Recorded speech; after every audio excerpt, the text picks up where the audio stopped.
आपका स्वागत है हिंदी शॉर्ट हैंड डिक्टेशन के चैनल पर। मेरे चैनल की ख़ास बात यह है दोस्तों, आपको हर स्पीड की हिंदी डिक्टेशन मिल जाएगी। अगर आपको कोई दिक्कत है तो कमेंट करें। इसी तरह की वीडियो पाने के लिए मेरे चैनल को सब्सक्राइब करें। 1 2 3 स्टार्ट। सभापति महोदय, मैं रक्षा मंत्रालय की मांगों का समर्थन करने के लिए खड़ा हुआ हूं।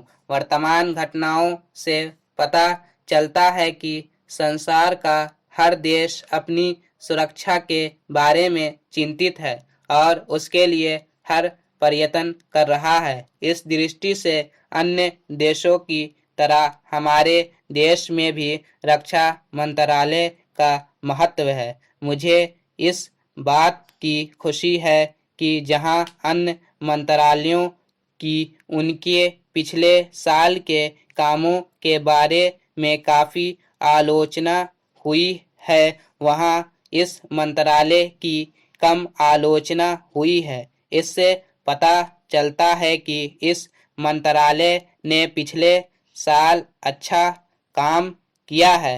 मोटे तौर पर किसी भी देश की सुरक्षा नीति का लक्ष्य यह होता है कि दूसरे देशों, खास तौर से पड़ोसी देशों के साथ मित्रता के संबंध स्थापित हों और हम एक दूसरे के मामलों में हस्तक्षेप न करें। लेकिन उसके साथ यह भी ज़रूरी होता है कि हम अपने देश की सीमाओं और अखंडता की रक्षा करें। इसलिए हमारे देश का यह कर्तव्य हो जाता है कि हम अपने पड़ोसियों के कार्यों पर पूरी नज़र रखें, क्योंकि आज तक हमारे देश पर जो संकट आए वे हमारे पड़ोसियों से आए हैं। 1965 में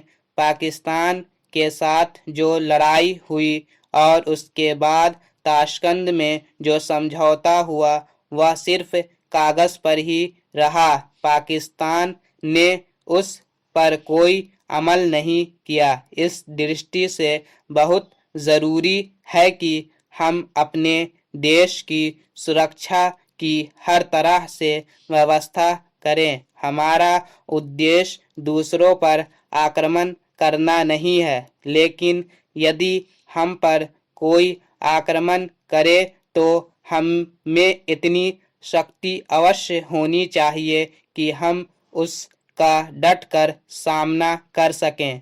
आप जानते हैं कि पिछले दिनों पाकिस्तान को अमेरिका और चीन से काफ़ी मदद मिली है।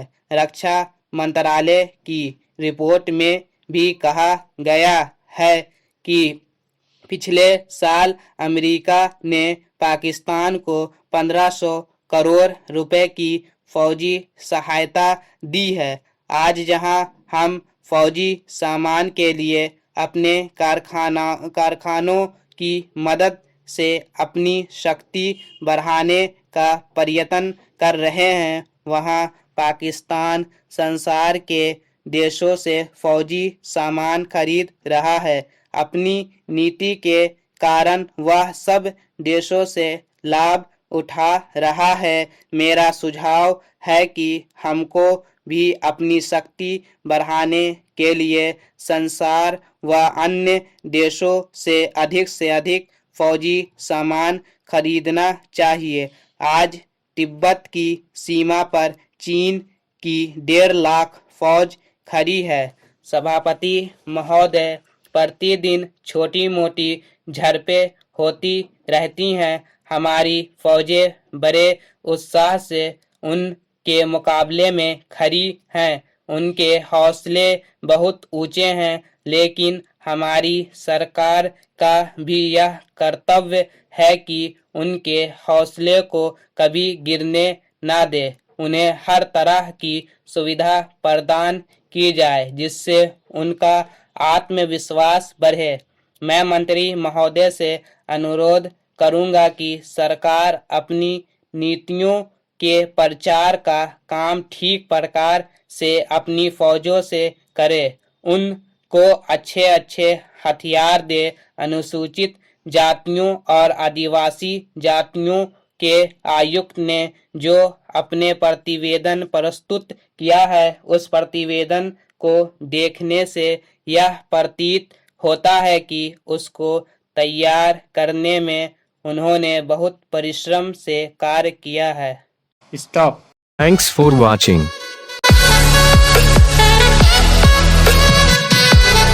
Please like, share or subscribe.